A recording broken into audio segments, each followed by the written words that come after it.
back then, yeah. Those were simpler times, I think. I just feel like we may be going back to that, by the way. But in a way, good, because when I read things like the foundations of capitalism are shattering, I'm like, maybe we need that. Maybe we need some time where we're walking around with a donkey with pots clanging on the sides. You think that would just bring us back to reality? Yeah, because everything is amazing right now, and nobody's happy. Like, in my lifetime, the changes in the world have been incredible. When I was a kid, we had a rotary phone. We had a phone that you had to stand next to, and you had to dial it. Yes. You realize how primitive? You're making sparks in a phone, and you actually would hate people with zeros in their numbers because it was more. It's like, oh, this guy's got 2 zeros. Screw that guy. Why do I want to? Yeah. And then if they called and you weren't home, the phone would just ring lonely by itself.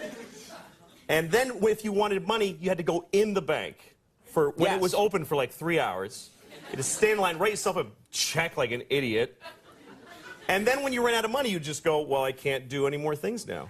Right. I can't do any more things. That's it, yeah. That was it. And even if you had a credit card, the guy would go, ugh, and he'd bring out this whole shunk, and he'd write, he'd have to call the president to see if you have any money. And it's all true, kids. You had to call the president, yeah.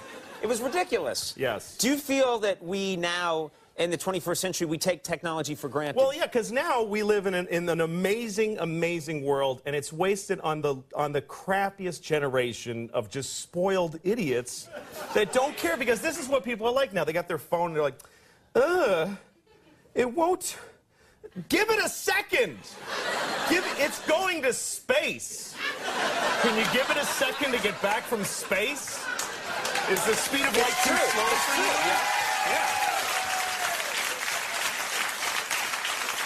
I was on an airplane, and there was internet, high-speed internet on the airplane. That's the newest thing that I know exists. And I'm sitting on the plane, and they go, open up your laptop. You can go on the internet. And it's fast, and I'm watching YouTube clips. I'm in an airplane. And then it breaks down. And they apologize. The internet's not working. The guy next to me goes, this is bullshit.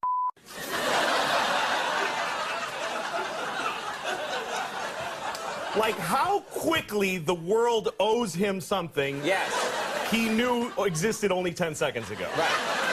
Right. And on planes,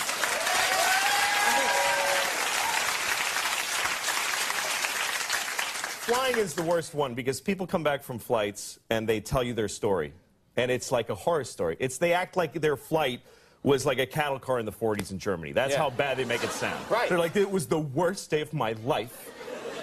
First of all, we didn't board for 20 minutes. Right. And then we get on the plane, and they made us sit there on the runway for 40 minutes. We had to sit there. Oh, really? What happened next? Did you fly through the air incredibly like a bird? Did you partake in the miracle of human flight, you non-contributing zero, that you got to fly? You're flying! It's amazing. Everybody on every plane should just constantly be going, oh my God!